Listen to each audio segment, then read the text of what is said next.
Welcome to xGameZones, hub to latest popular games, reviews, preview and news. Jamestown Plus is a strange trip through space-age colonial times. Take control of several ships with dozens of optional loadouts and protect Roanoke and Jamestown alongside John Smith from the elite forces of the Spanish and the Martians. While the premise may seem weird and hokey, the gameplay is solid, fun, and is sure to satisfy shoot-'em-up fans for hours with multiple difficulties, unlockable game modes, and additional challenge tiers. Centuries have passed since the original 13 colonies were founded in colonial America. Who can forget the story of John Smith, as he defended our colonies from the Spanish and the Martians? Brave Space Captain John Smith. May we never forget the fleet of galactic battleships that won us our freedom so many centuries ago. Final Form Games, the developer of Jamestown Plus, created something very special when they came up with the idea for a space shoot-'em-up that revolves around the colonization of the United States. While some places and names share similarities with the historical colonization, obviously much has been changed, such as the inclusion of aliens, spacefaring, and technology that is far advanced from what we have today, much less what was available in the 16th century. Visit our site at www.xgamezones.com for more gaming review.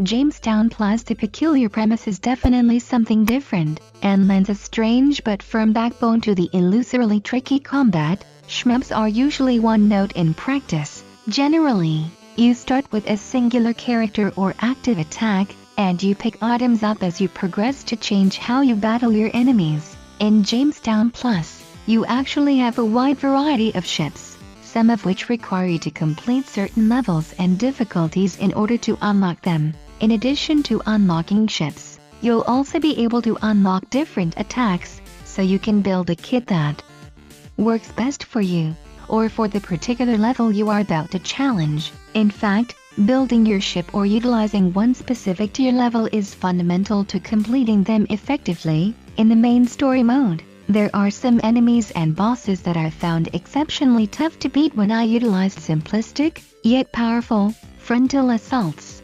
Battling bosses in general really opened up for me when I started using the Treason ship, also named Treason, which allowed me to fire homing missiles from anywhere on the screen after a short charge time. It became my go-to ship for most story missions and some challenges, but there were still instances that other ships and attack combinations were better suited for certain stages. In addition to the wide variety of ships, there are a plethora of gaming modes to play. You have the story mode, which isn't terribly lengthy, but in addition to making your way through each level, you have 5 difficulties, ranging from normal, all the way to judgment. Some levels need to be beaten on a certain difficulty to progress to the next level, and honestly, it's hard to really tell the difference between hard difficulty and a legendary difficulty mission, so even on the tougher stages, it should be doable for players of all SHMUP competencies. Other modes can be unlocked in the shop along with ships and attacks.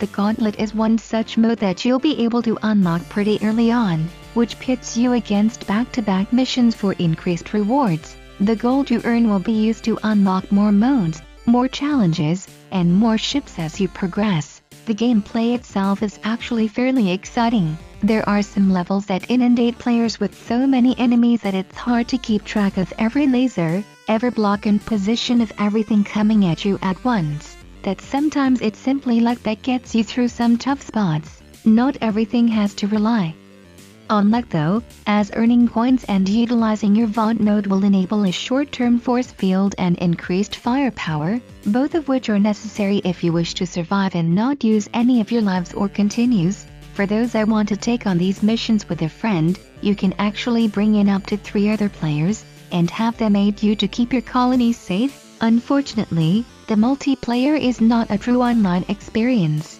but local and remote play multiplayer is possible.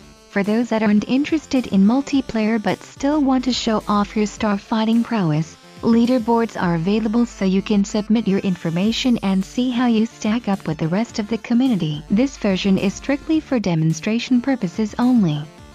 Jamestown Plus works exceptionally well on the Switch. The controls feel good and you're able to remap them as necessary. I found that even when utilizing a single Joy-Con to play in multiplayer with someone else, it was still relatively easy to navigate and use your attacks by mapping buttons to whatever positions felt the most comfortable. Generally, I would utilize the triggers for firing my weapons, but my companions didn't always feel the same way. With so much to do and earn, Jamestown Plus was a surprisingly fantastic space combat shoot-'em-up, while some of the challenges could be explained a little better, and some levels could use a slight difficulty adjustment, seeing as how the normal difficulty disappears entirely within a few story levels. What you are left with is still an exciting and enjoyable take on a space colonial American story. If you have any comments or suggestion, feel free to comment below. Thank you for watching. Please subscribe in our YouTube channel and follow and like us on Facebook #xGameZones. For more gaming review, visit our site at www.xgamezones.com. Don't forget to click the notification bell.